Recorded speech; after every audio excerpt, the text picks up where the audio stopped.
Različni odzivi so, tudi zehanje je super odziv, a ne pa tako smo naučeni ne zehati, pa zaprta usta imeti pri zehanju, pač na mojih vadbah je zelo dobrodošlo, da zelo na glas, res kot ene prave levinje zehamo, pa s tem tudi delujemo na vagusni živec, deluješ na živčni sistem, veliko stare stagnirane energije lahko spustiš iz telesa.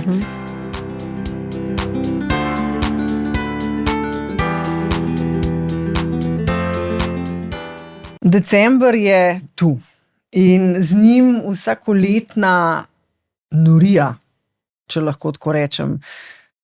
Nakupovanje, drvenje, rajanje, druženje.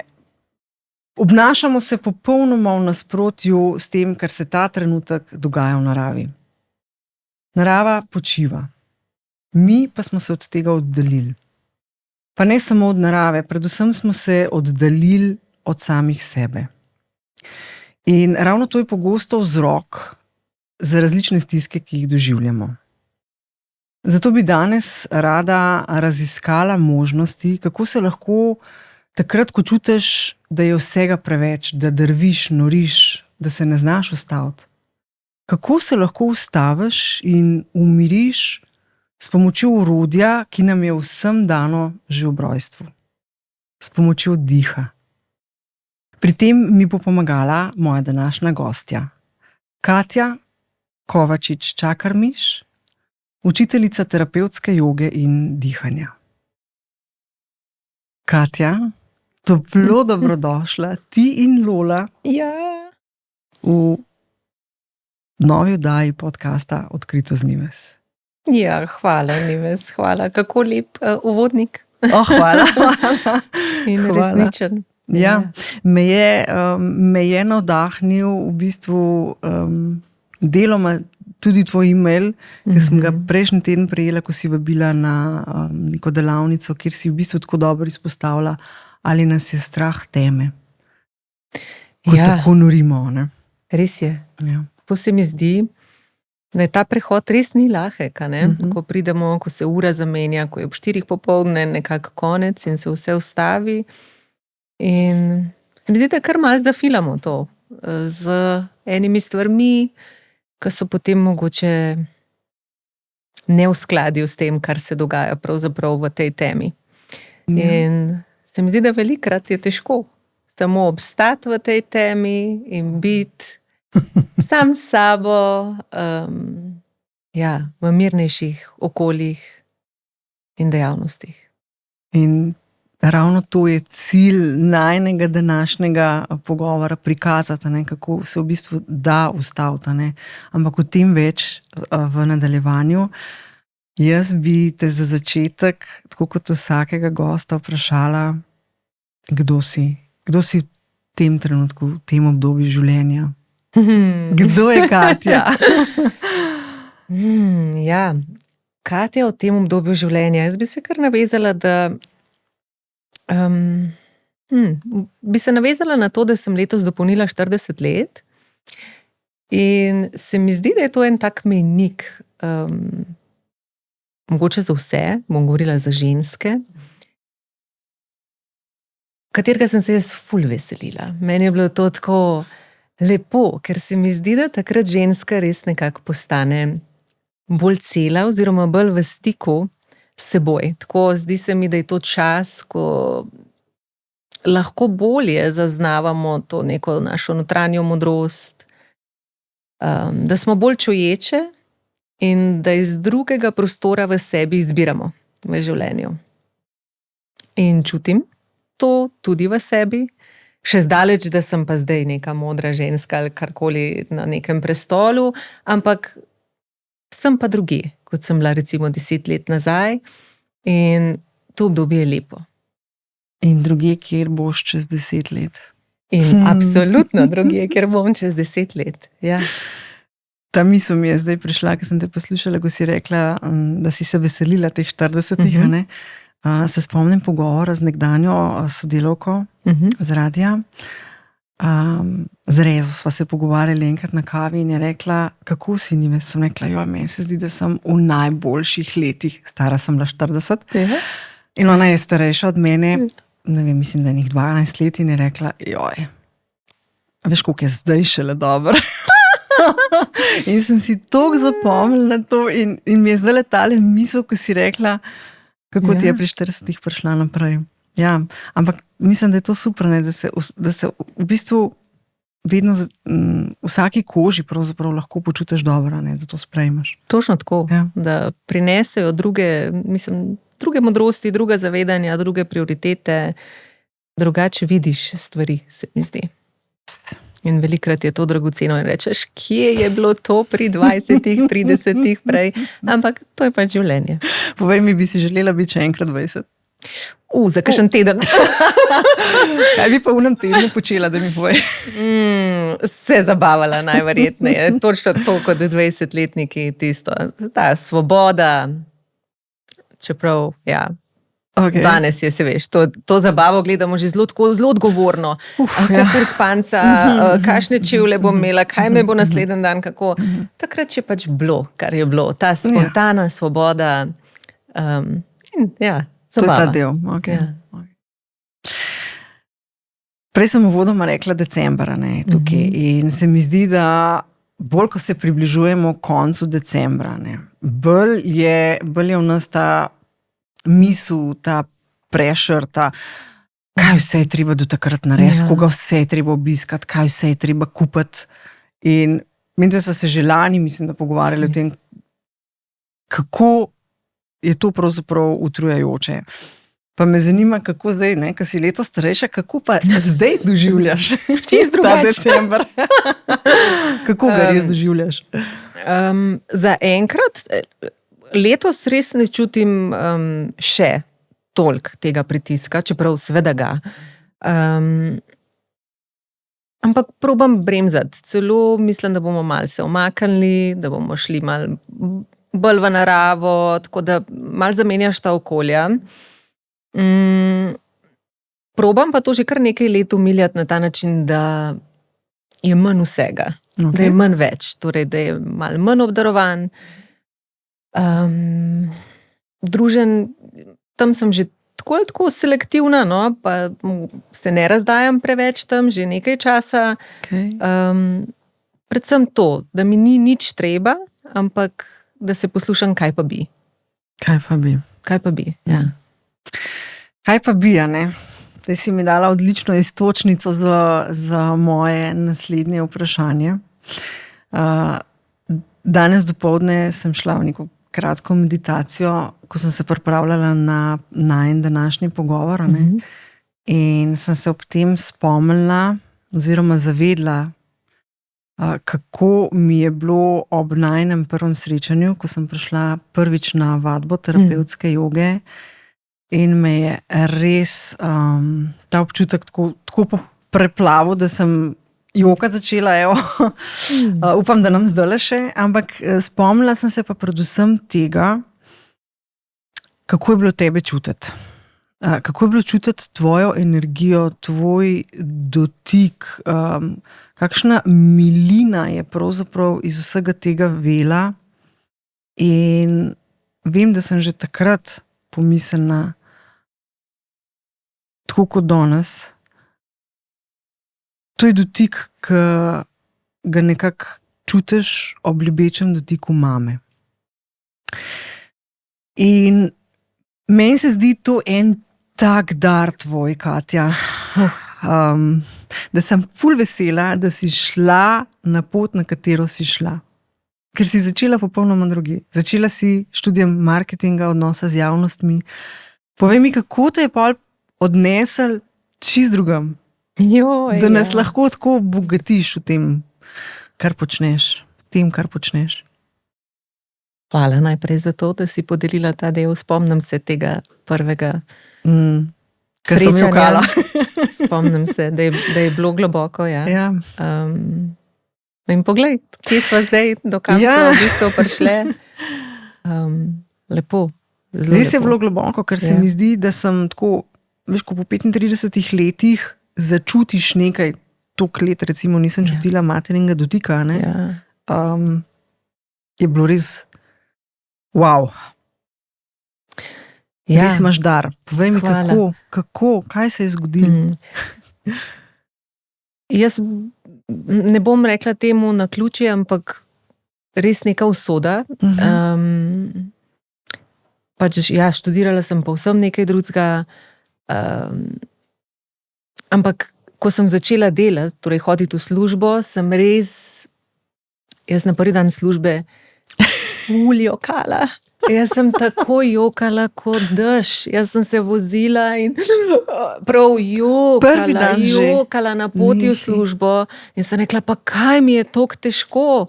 In v resnici mi je bilo to težko, da sem imela občutek, da ne bom s tem živela enega dela, največjega dela sebe.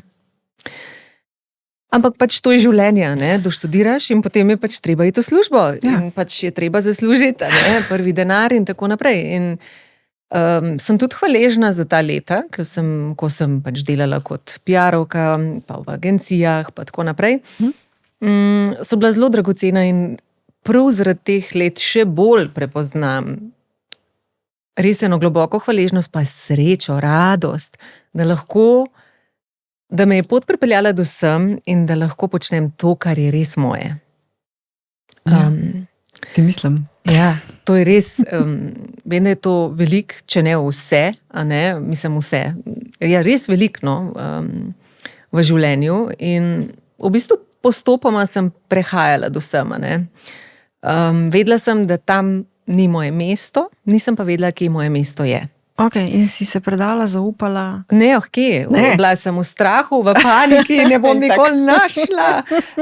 In tako, in pač ves čas pa sem raziskovala te bolj mistične dele, pa se udejstvovala različnih izobraževanj, pa tečajev, pa retritov, res ogromno različnih stvari. In spomnim se enega retrita, bila sem v Italiji na nekem vulkanskem otočku pri Gaji Polini iz te znane uspešnice, ali lahko rečem? Ja, kar reč. Kurz gleda. Bravo, dosta stare, ne? Tako je. By the way, a veš, da sem to knjigo Kurz gleda dobila za svoj 40. rojstni dan? To, da veš. No, izvolimo.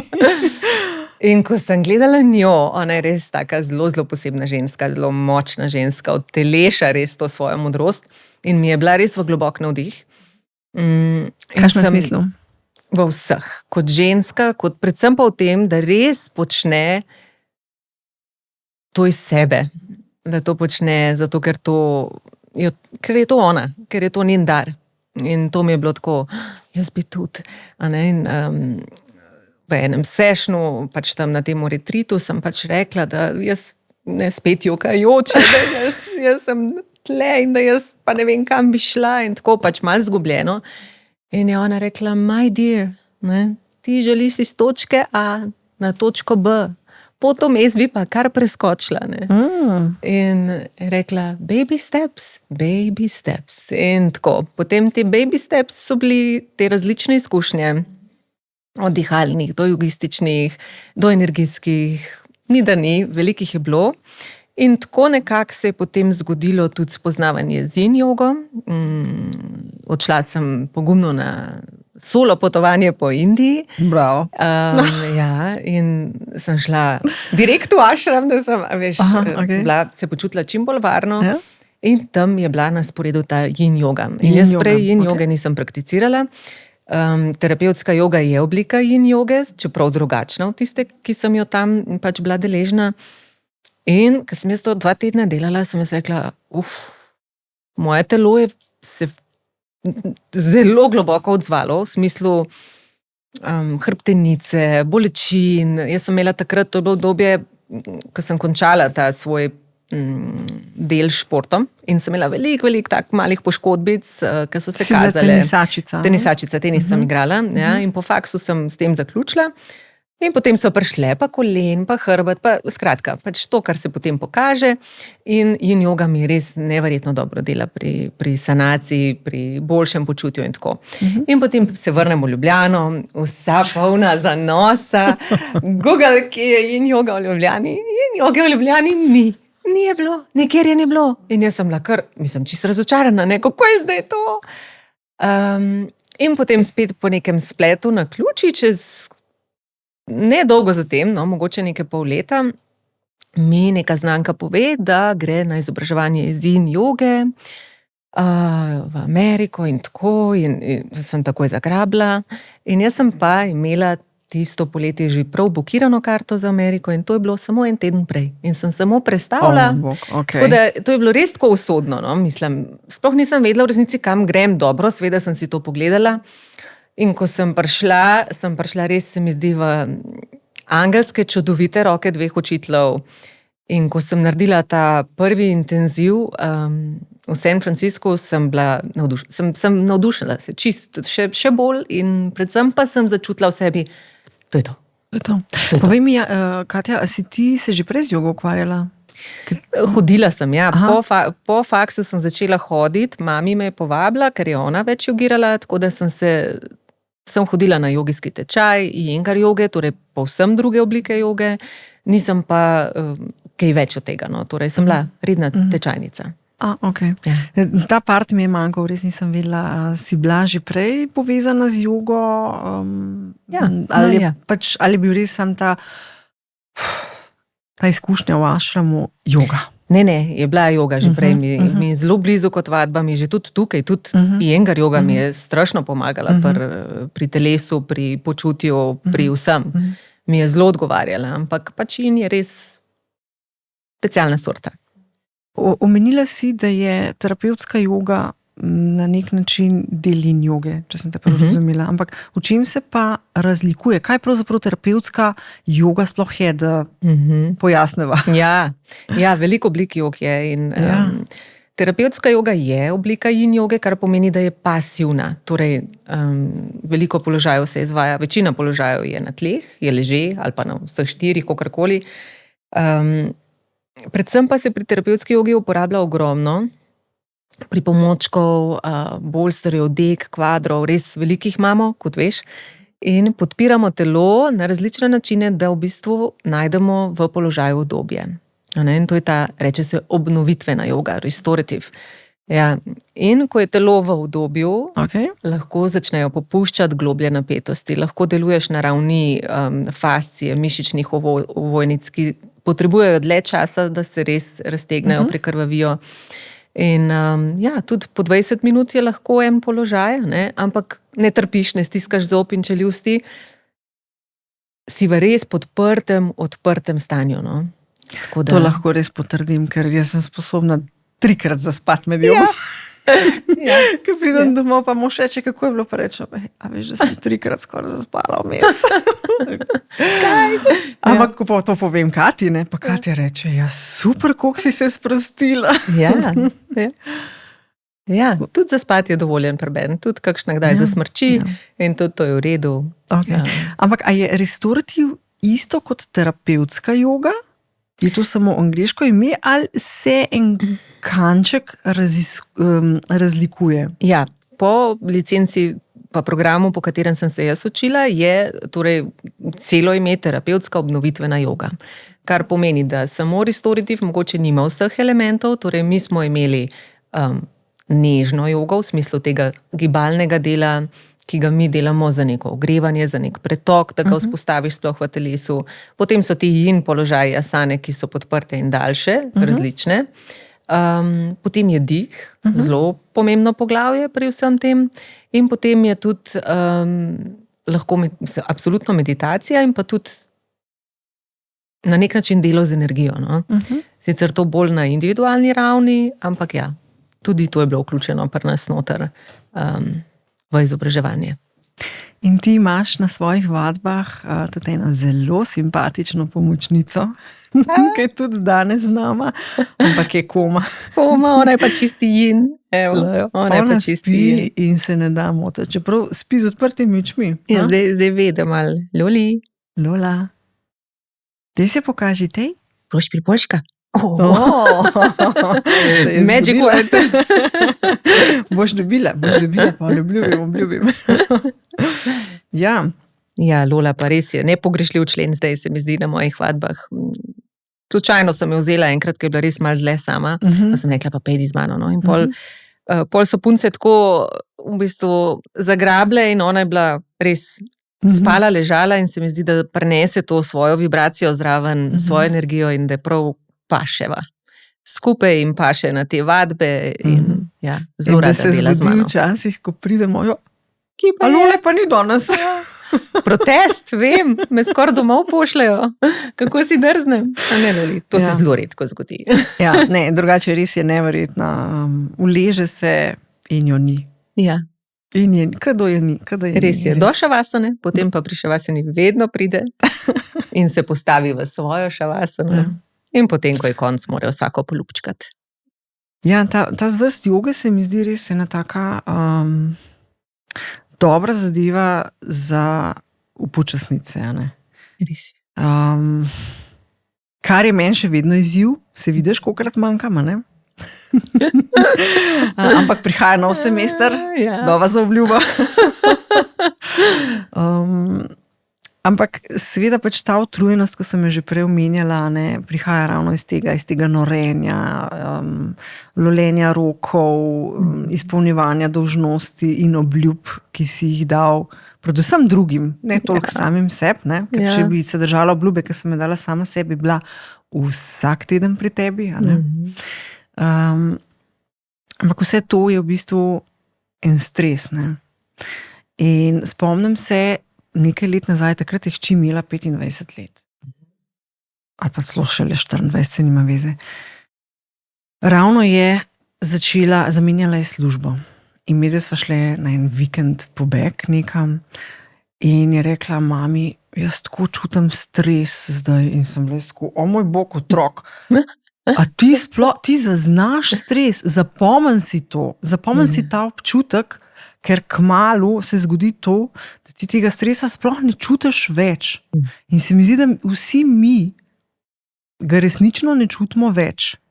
Ali pa se ga ne zavedamo, ker nismo toliko v stiku s sabo. Ampak kaj recimo, Katja bi lahko rekla, so tisti prvi znaki, ki jih lahko človek prepozna, da je v stresu, da je pod stresom, da... Kaj se spremeni, kaj se takrat dogaja v bistvu sploh s človekom? Takrat se veliko dogaja, predvsem nas ta stresni odziv toliko vrže ven v resnici iz sebe, da vrže ven nismo v stiku več nismo v stiku s telesom. Nismo kako smo. Ja. Dihanje postane zelo plitko, vse se pomakne gor, vse je v glavi, vse je pač v pripravljenosti, nič ni v stanju čutenja. A ne?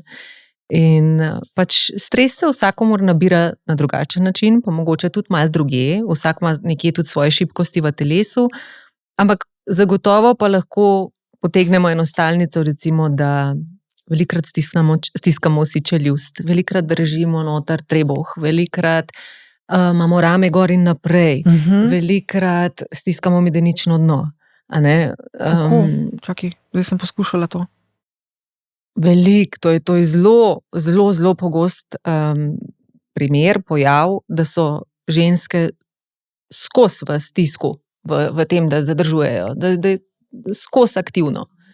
A ne? In to je zelo utrujajoče, pač vse držati, vse te napetosti držati in obenem si jih ne zavedati, potem dobesedno pademo dol, da to malo spusti, ampak še vedno drže in vse to pa ostane zelo trdo ostane to v telesu. Ne? In ja, jaz mislim, da najlažja pot do tega, da se zavemo, je mogoče samo par vdihov, ne? In da sploh takrat prideš iz glave, mečkam bolj v telo in da sploh začutiš, ok, rame imam ful gor, lahko jih spustim. Ok, zobe ful stiskam skupaj, lahko zmehčam. Trebuščkam ni treba noter držati, ne rabim biti ravna dila spredaj, lahko se sprostim. In take stvari. Se pravi, dih si ga omenila kot prvo stvar, se pravi, plitko dihamo. Ne? Na začetku sem omenila tudi, da si učiteljica dihanja. Daj nam malo urišno, kar se tiče tega dihanja, ker to je tako nekaj toliko samoumevnega nam, da dihamo, ne? Da se ne zavedamo, koliko močno orodje je pravzaprav to, s pomočjo katerega se lahko umirimo. Kdaj si ti v bistvu prvič prišla v stik s tem, kako močan vpliv ima dih oziroma način dihanja lahko na naše počutje oziroma na tvoje počutje? Ker nekje sem prebrala, da je dihanje duša. Govorica duše. Govorica duše, tako ja. Dihanje je govorica duše. To si ti napisala nekje. A jaz sem to napisala? Ja. Lepo. Lepo si napisala, ne? Ja, je na nek način. To je res ena taka avtonomna funkcija, ki pač poteka. Samoumevna je. Vsi pač dihamo, pa ne rabimo misliti na to, ampak obenem nam je pa tudi res mogoče celo najmogočnejše orodje, ker je edina funkcija, nad katero res lahko kadarkoli prevzamemo nadzor in postane usmerjena od nas, torej od zavednega dela nas. A ne? In je mogočna, ker vpliva na vse notranje sisteme in v res nekaj minutah pravilnega trebušnega preponskega diha vplivaš na svoj stresni odziv, vplivaš na svoje hormone, vplivaš na cirkulacijo, vplivaš na krvni tlak, vplivaš na mnogo reči, na vse pravzaprav lahko rečeš, da vplivaš znotraj sebe. In kakšna je bila prva tvoja izkušnja? Moja prva izkušnja je bila zelo močna. Spet bom kar pritaknila zraven v ta kurc gleda izkušnjo. Ja, tam se je veliko zgodilo, večkrat sem bila z Gajo in pri Gaji smo tudi imeli veliko dihalnih praks. Rebirthing je bila tudi ena izmed prvih. Pač pri tem rebirthingu gre za povezano dihanje, kar nekaj časa res globoko povezano dihaš in zgodi se res veliko. Predvsem je pa fizično in energijsko zelo močno. Tako da jaz sem šla takrat iz enega takega krča v čisto svobodo in v tako svobodo, da pravzaprav sploh nisem več zaznavila, kje se moje telo konča. Zanimivo. In sem bila ful široka in taka veličastna, res veličastna. In v tisti povezavi pa širini mi je bilo res kar vse jasno. Tako ni bilo, zelo sem bila noter v sebi, tako kot da bi bila v duši, no, tako nekako. Ne morem reči niti več v telesu, ker je premajhno, a ne, telo bi bilo premajhno za ta opis. In ko sem to doživela, ko sem prišla ven, mi je bilo, kaj pa je bilo zdaj to? In potem se je začelo to moje raziskovanje v dih, pač spet udeležba različnih seminarjev, izobraževanj na to temo. In ja, v dih se nam res splača vsem pogledati. Torej, dihalni vzorci so res taki prstni vtisi vseh naših izkušenj, ki smo jih nabrali čez življenje.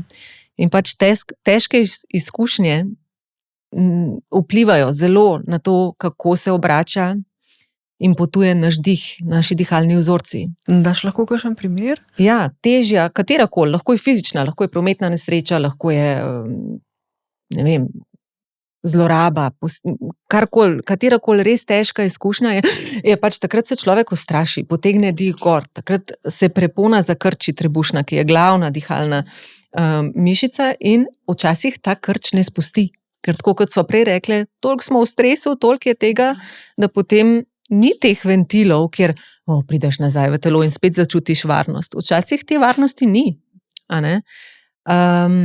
Tako da, ja, treba je iskati te ventilčke, popuščati te napetosti in v bistvu se obračati nazaj k dihu, no. Mene, če podelim svojo izkušnjost in dihanje, meni je to res noro, ker imaš res, oziroma tako bom rekla, da ne grem preveč v detajle, meni je dih oziroma to pravilno dihanje eden najlažjih načinov, da začne meditirati. Ja, in tudi to je se mi zdi najlažji in najkrajši, takoj si noter, ne? In mi je ful fascinantno. Res je. Ker o dihu slišiš samo, ne vem, ko sem ker grem dati kri, pa malo zadržujem, kaj zdaj bo, ne? Ali pa mislim, kako dobro delam, zdaj pa začela globoko dihati, pa reče, ne, ko boste hiperventilirali. Se hitro strašijo, Ja, ne. Jaz sem pomislila, da bi bilo ful fino, če bi ti lahko, ker glede na to, da smo mi zelo pogosto v takih situacijah, ne samo decembra meseca, ko čutiš, da je vsega res preveč, da se nori, drvi, da bi se rad ustavil in namesto, da posežeš, ne vem, po alkoholu ali pa po kakšnih drugih pomirjevalnih, ali pa da greš v shopping terapijo, ne? Da se usedeš in narediš vajo z dihanjem, ki te umiri. Čudovit predlog. Čudovit predlog, lej. Jaz se ti bom pridružila. Okay. Jaz bi samo rekla tistim, ki morda spremljate podcast oziroma poslušate med vožnjo, da to vajo preskočite in jo naredite potem, ko boste doma. Ja? Tako da imaš idejo, kaj bi nam lahko pokazala? Zagotovo več stvari, bi pa predno gremo v vajo. Res rada omenila v besedi oziroma pripeljala v neko zavedanje to, da je res zelo pomembno zaradi teh izkušenj, da se malo navežem na nazaj. Torej, te travmatične izkušnje, težke stvari, ki se nam zgodijo, vplivajo na naše dihalne vzorce. In kot odrasli je fino, da prevzamemo to odgovornost, da pogledaš svoj dih. Da se malo začneš spraševati, kaj se pa pravzaprav dogaja, kako pa jaz pravzaprav sploh diham. In da se začneš spraševati oziroma bolj raziskovati ta prostor diha znotraj nas. In ko pride to zavedanje teh prostorov, torej v nas so 3 dihalni prostori. Je spodnji dihalni prostor pod popkom in se objema pravzaprav celoten telo, ne samo sprednji del, ne? Pa potem ta srednji, okrog rebrne košare in potem zgornji prsni. In fino je vedeti, kam dihaš, kako dihaš. In pri kakršnikoli vaji diha, če ta ni izvedena pravilno, nima potem takega učinka na živčni sistem. Tako da velikrat, ko se govori o tem, daj zadihaj s svojim trebuščkom, se napihujejo ljudje v trebuh. Zelo velikrat dobiš te balončkaste trebuhe. Včasih celo slišiš to vodenje, napihni trebušček kot balonček. Tega jaz ful ne maram. Mislim, da je to ena od velikih zmot, torej pravilnega preponskega diha ne napihuješ in ne pritiskaš nikamor. Znotraj našega dihalnega sistema obstaja tudi znotraj trebušni pritisk. Zdaj vem, da je to mogoče že majčkeno velik, ampak s tem, ko ti še pritiskaš, vplivaš na ta pritisk in potiskaš strukture, medenično dno, organe tja, kamor ni prijetno. Tako da zlato pravilo pri dihanju je, sprosti se, zmehčaj se, nič ne pritiskaj nikoli na silo. Včasih se začne z zelo majhnim prostorom v nas. In bolj, ko se zmehčaš, bolj, ko se sprostiš, bolj se ta prostor razširi. Ampak s potrpežljivostjo, včasih to ni prvič ali pa ni čez noč. Vsaka stvar, ne? Tako kot vsaka stvar. Večji kot je krč, dlje kot držimo stres v telesu, dlje telo rabi, da najde svojo pot nazaj v ravnovesje. In ta potrpežljivost in da ostaneš s telesom in rečeš, danes so pa tukaj v redu je. Ne pa, da je, tukaj sva pa, da tako igrajamo svoje telo, pa sebe, pa mogla bi biti ful popolna, pa mogla bi že jogijski dih kar drugič obladati. Ja, seveda. To bi res ta pritisk rada odvzela vsem. Za pravilen dihalni vzorc, če je zelo obrnen in napačen, res včasih traja tudi mesece, da se bo vzpostavi prav. In zdaj lahko kar praktično, če si za, gledamo malo podihamo skupaj. Tako da roke bomo rabili na telesu, tako da na volanu ne morajo biti. Dobro, smo rekli, da ne. In bomo kar položili dlani v bistvu sproščeno na spodnji del trebuščka. In lahko se tudi naše učke zaprejo. In prvo sam dovoliš, Da se tvoje rame sprostijo navzdol, da roke postanejo mehke, jih odložiš v naročje. Da se samo zaveš poti svojega diha, začutiš v telesu, kje se začne, kam potuje.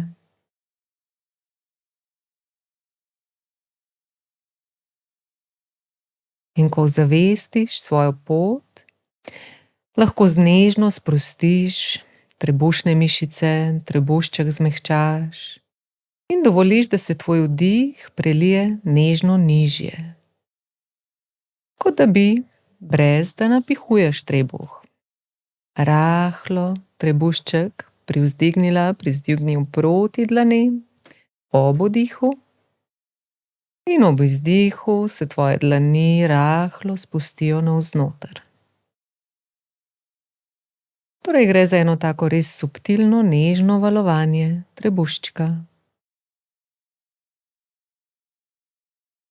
In probaš začutiti ne samo sprednji del, trebušni del telesa, ampak morda tudi pas. Torej, če v tem prijemu tvojih rok zdaj palčki spolzijo nazaj in zagrabijo okrog tvojega pasu, rame se zopet sprostijo, vdih se zmehča, trebušček je mehak. Vdih potuje tudi v tvoje stranske dele. In pas se ob vdihu nežno širi, subtilno širi in subtilno zoža ob izdihu. In tako zaznaš svoj globok dih, pri tem je vrat čeljust mehka. Dih je tekoč.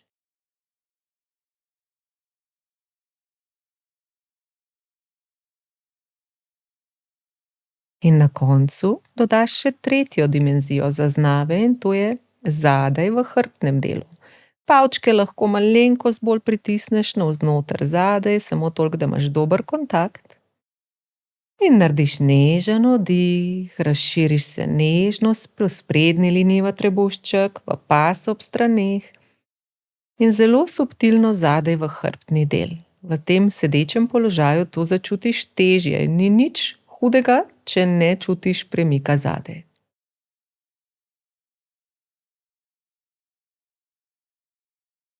Odziva se tvoj spodnji del, trebušček, pas, spodnja rebra, ledveni del. In ob takih nekaj vdihih bomo zdaj dodali daljši izdih, lahko je kot izdih olajšanja.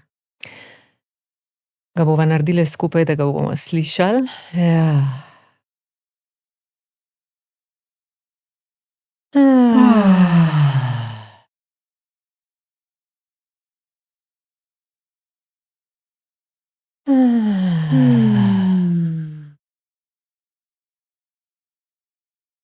Torej, pri tem izdihu gre za to, da popustiš, ne pihaš izdiha ven, ampak ga sprostiš in spustiš.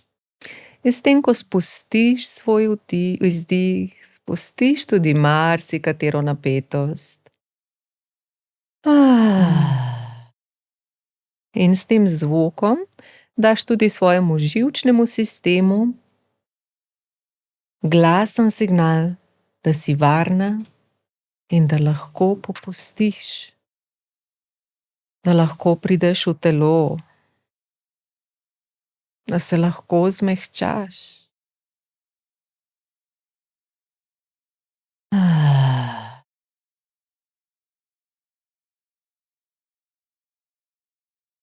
In lahko zaznaš, da pri tem tvoj izdih postane daljši, kot izdih olajšanja je dolg izdih.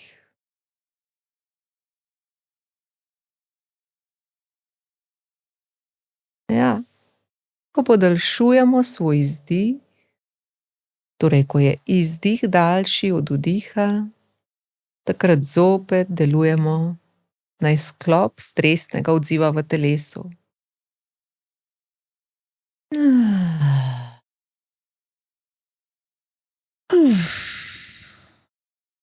Roke lahko zopet položiš sproščeno naprej. In brez vokaliziranja izdiha, samo zadihaš mehak vdih, podaljšan izdih.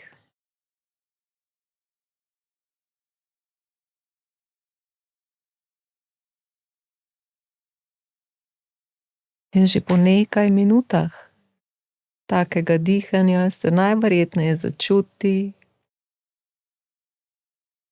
upočasnitev, odziv na očeh. Kako si, Nives? Ko bi bila nekje visok, tako na kakšni gori hrib, ki te ful zadane zrak. Super. Tak lahek si, ki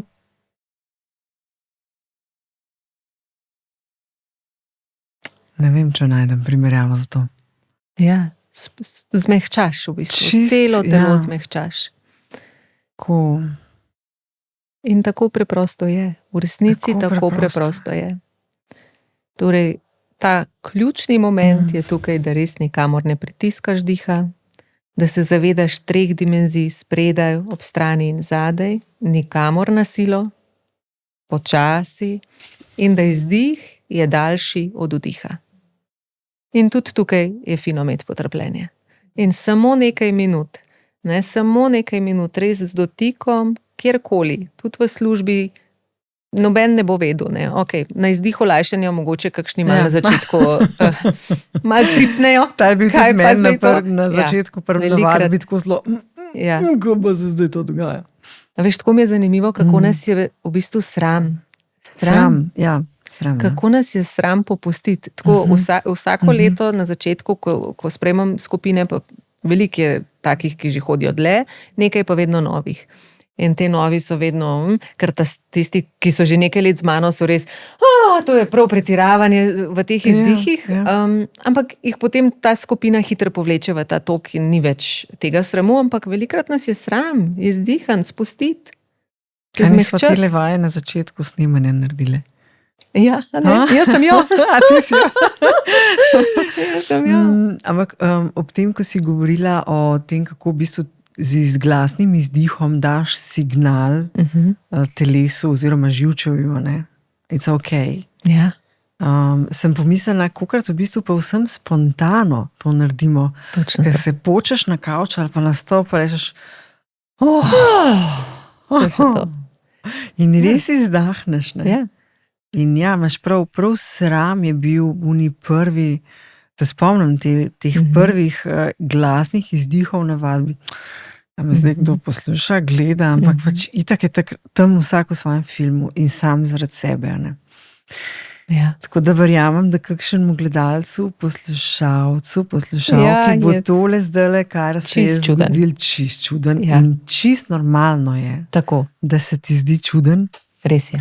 Ampak jaz še zdajle pač čutim tako do peta dol, ki bi tako nežno trepetalo vse. No? Ja. Tako res, sploh ne morem reči, ker šusa v življenju še nisem doživela. A veš česa, veš kje? Evo, zdaj jo imam. Pri zadnjem porodu so mi dali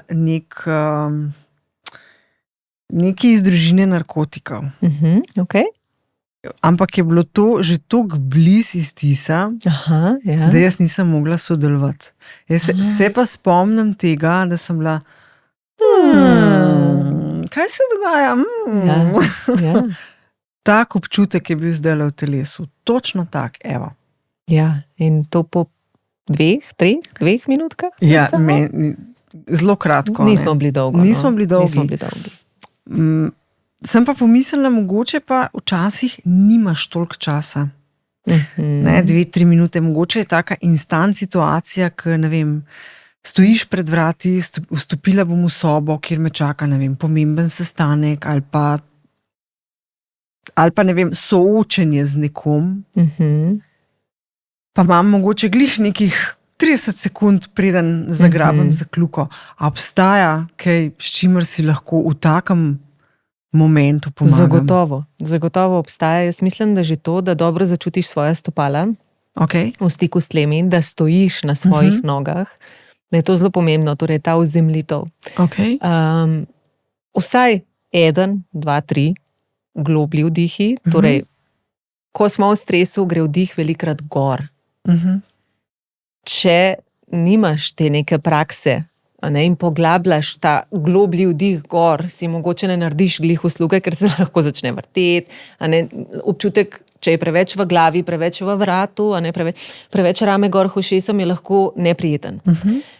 Če pa imaš to prakso spuščanja vdiha, je lahko nekaj teh vdihov z mehkim trebuščkom in podaljšanim izdihom. Lahko dovolj, 2, 3. In lahko je takrat tudi bolj aktivno. Ja, lahko je tudi malo bolj aktiven, ker se dajem v aktivno situacijo. Okay. Pač jaz se bom umirjala, ker sem varna, ne bom se dala v čisti parasimpatikus, ko grem na sestanek in rabam predstaviti, da jo vršt pič na mizo in tako naprej. Se zbudila marketingerca Leo. Ja, takrat se bom postavila vase, bom začutila stopala, jaz velikrat povem svoje ime sama sebi, jaz sem Katja in se postavim v svoj steber. In to se mi zdi tako zelo ključno, da nisem kar nekje spet odzemljena od sebe, ampak da stopim vase, da zadiham v tem zavedanju, jaz sem Katja in jaz stopam sem. Super.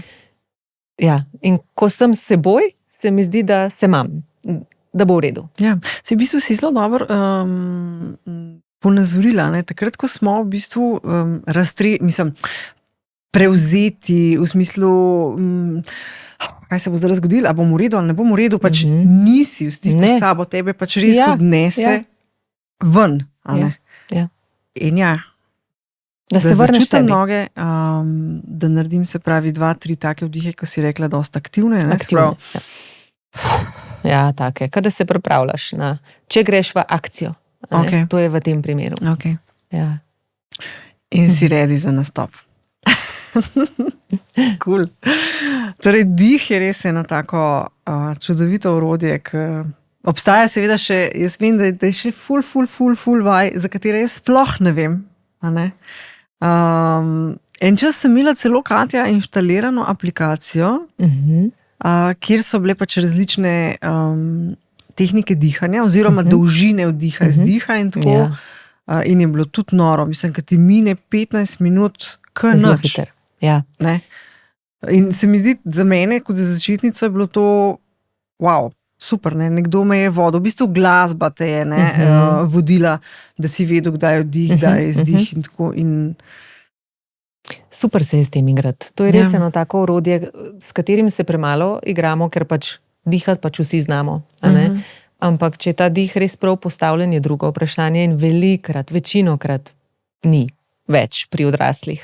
Se je toliko utesnil, tudi zaradi drže, za računalniki, pač rame toliko padejo naprej, prsnica se toliko poseda navzdol, da se prepona enostavno ne giba več. Strukture v trupu postanejo rigidne, rebrna košara postane rigidna. In telo ne zmore več in potem popušča. Tako da zelo fino je odpirati telo, odpirati te dihalne sisteme in strukture in se malo ukvarjati s tem, kam diham, kako diham, da res ozavestiš ta pravilen vzorc diha s trebušno prepono. To je v resnici najbolj preprosto. Vsi to znamo, s tem smo vsi rojeni. Rodimo, gledaš dojenčka in njegov trebušček se lepo valovi in dviga in spušča. In to tako je. Samo spomniti se moramo, da imamo res to mogočno orodje in zelo hiter deluje. Učinek je res takojšnji. Je zanimivo, ko enkrat postaneš res zavesten tega, jaz se spomnim momenta, ko sem v bistvu med vožnjo, ko sem držala volan, dojela, da jaz zadržujem dih. Zakaj? Tako, zelo pogosto se ujamem, seveda, ali pa ena druga situacija, a si kdaj bila pozorna, kako močno krčevito recimo držiš kuli, ko pišeš? Jaz sem bila zgrožena, sem bila tako, zakaj sta kuli toliko držim, se mi ne bom kamor padel.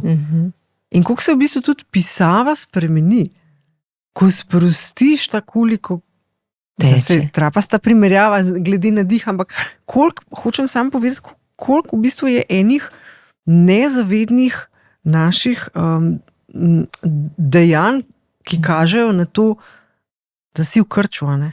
Točno to. In točno mogoče ena učiteljica, ki te enkrat pač malo drugače ali pa si doživela pač nek stres in takrat se pač telo zakrči. Naraven odziv je.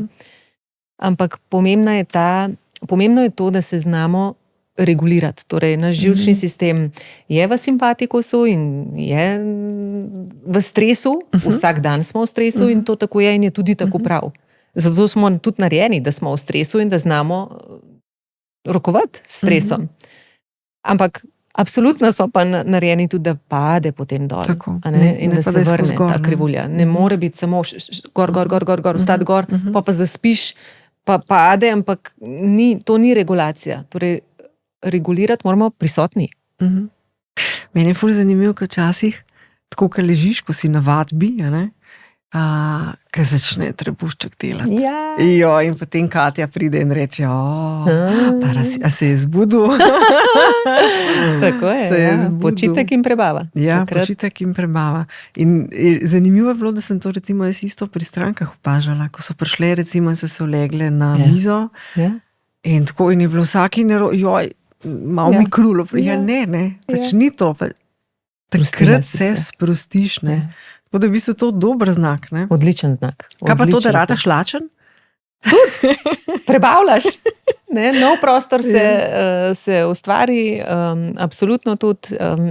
Različni odzivi so, tudi zehanje je super odziv, a ne pa tako smo naučeni ne zehati, pa zaprta usta imeti pri zehanju, pač na mojih vadbah je zelo dobrodošlo, da zelo na glas, res kot ene prave levinje zehamo, pa s tem tudi delujemo na vagusni živec, deluješ na živčni sistem, veliko stare stagnirane energije lahko spustiš iz telesa.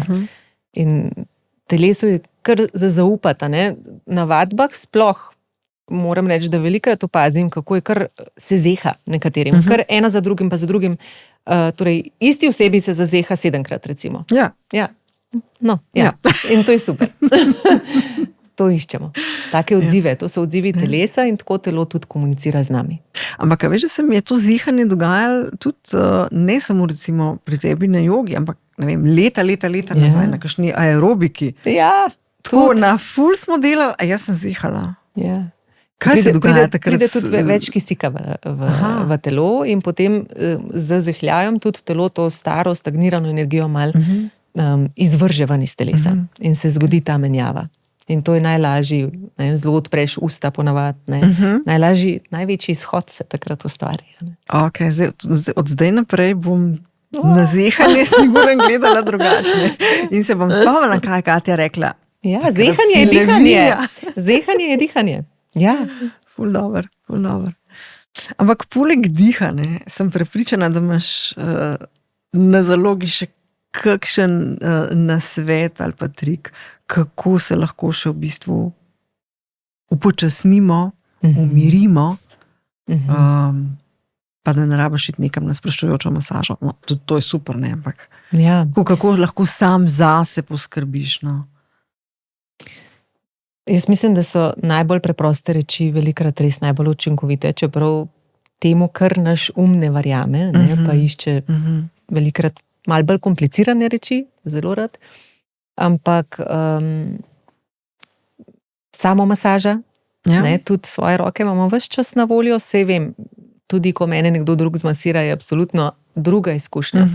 Ampak že kar par let moram reči, da si skoraj vsak dan, 5-krat na teden pa zagotovo sama masiram stopala.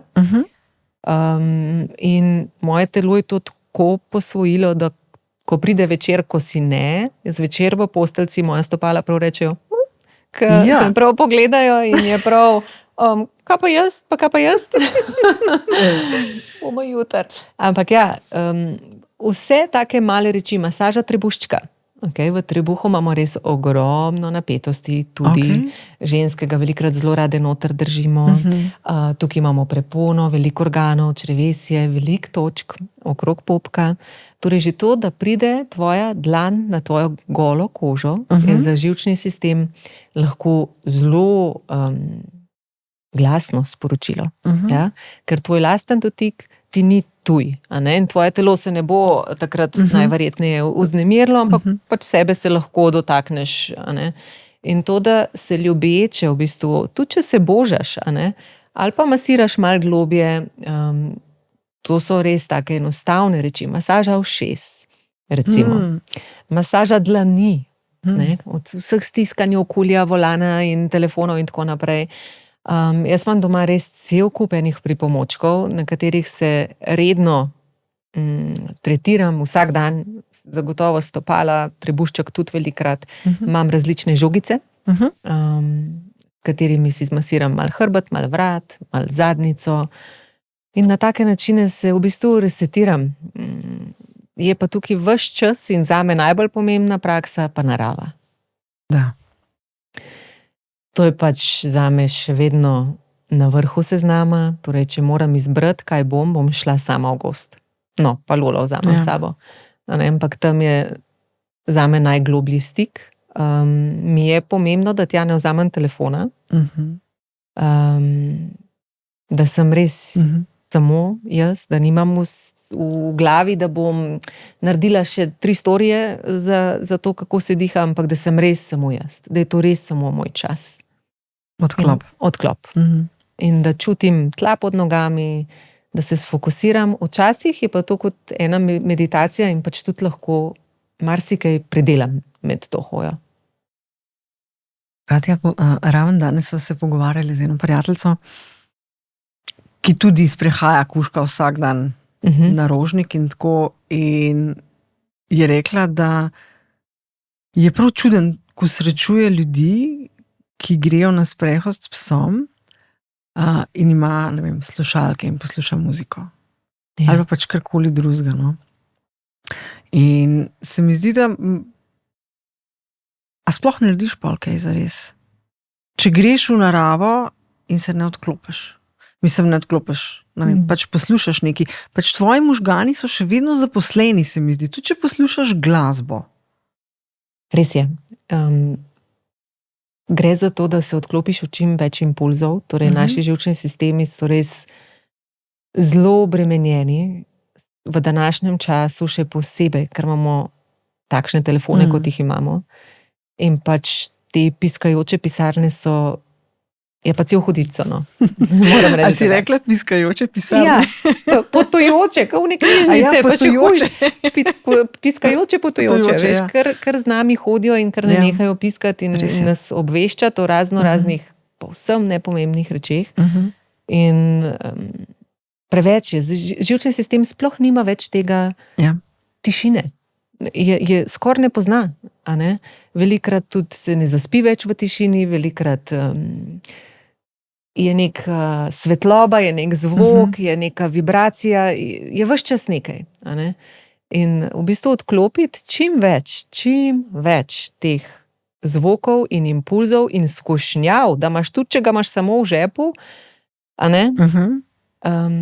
Ja, je res ena velika usluga, se mi zdi, živčnemu sistemu in včasih ni lahko. Da si daš malo na off. Da si daš malo na off in tudi glasba je. Je impuls. Je impuls, ja, absolutno je impuls, ja.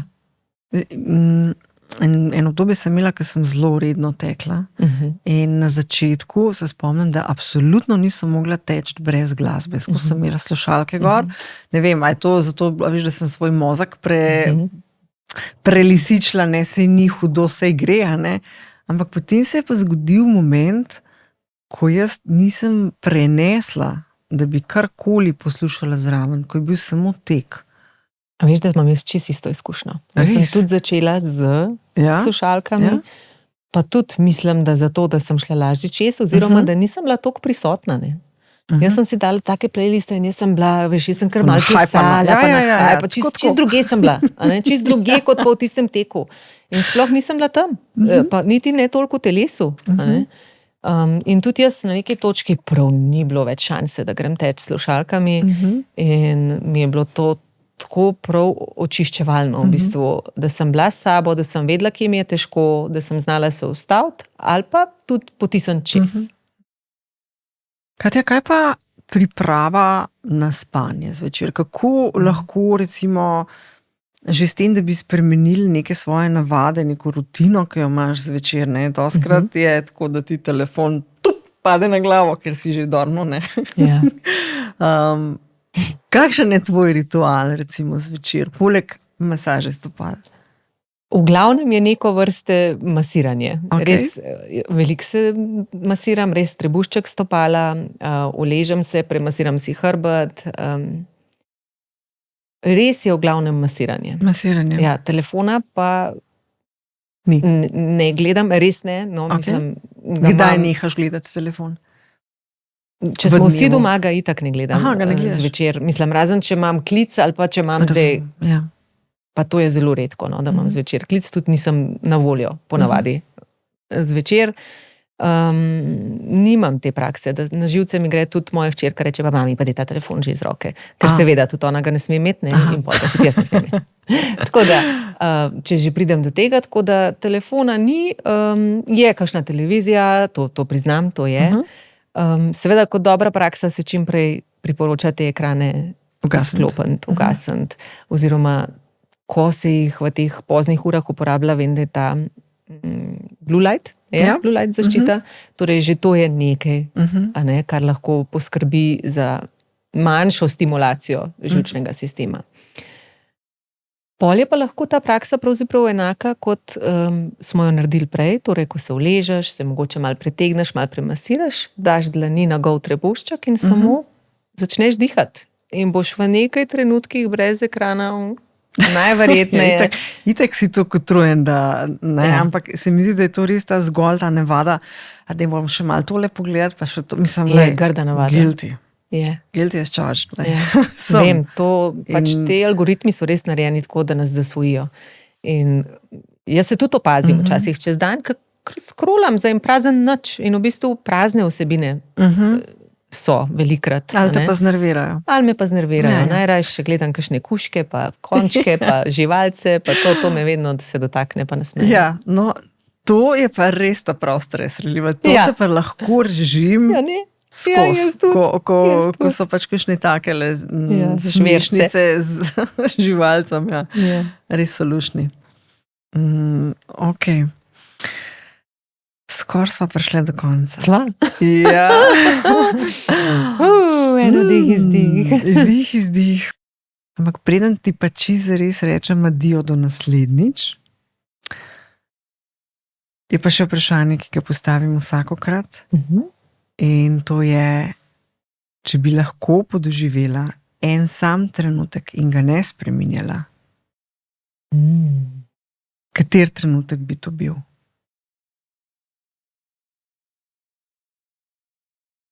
Zagotovo porod moje hčerke. Porod hčerke? Zakaj? Zato, ker je bila to ena taka bogata, polna, instinktivna, globoka izkušnja in hvala Bogu tudi zelo lepa. Imeli sva zelo lep porod.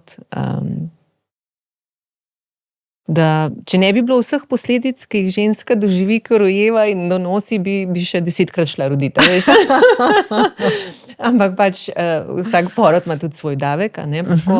Ampak neskončno kje pa ni davka, se veš. To je pa res tako vse lepo. In čudovito. Je lepo. Je čudovito, je pa tudi težko, pa zelo fizično. Ja. Draga Katja, najlepša hvala. Hvala tebi. Se vidva na blazini, na čaju. Ja. V gozdu. Ja. Cucki. Z najnima punčicama. Tako. Ja. Hvala lepa. Hvala Nives. Morda se je komu današnji podcast zdel nenavaden. Morda komu, končno lahko poslušam tudi o tem. Iskreno pa upam, da si daš priložnost in narediš to dihalno vajo, da res začutiš, kako močno orodje pravzaprav nosiš s seboj. In vesela bom, če boš vsebino podcasta delila z osebo, za katero si mnenja, da bi lahko iz nje se česa naučila. Zato te vabim, da podcast deliš, da se naročiš na platformi, kjer običajno spremljaš podcaste, in pa da mi pošlješ tudi kakšno sporočilo, mogoče željo po temi, ki bi jo rada raziskala skupaj z mano. To je vse za enkrat in se vidimo kmalu.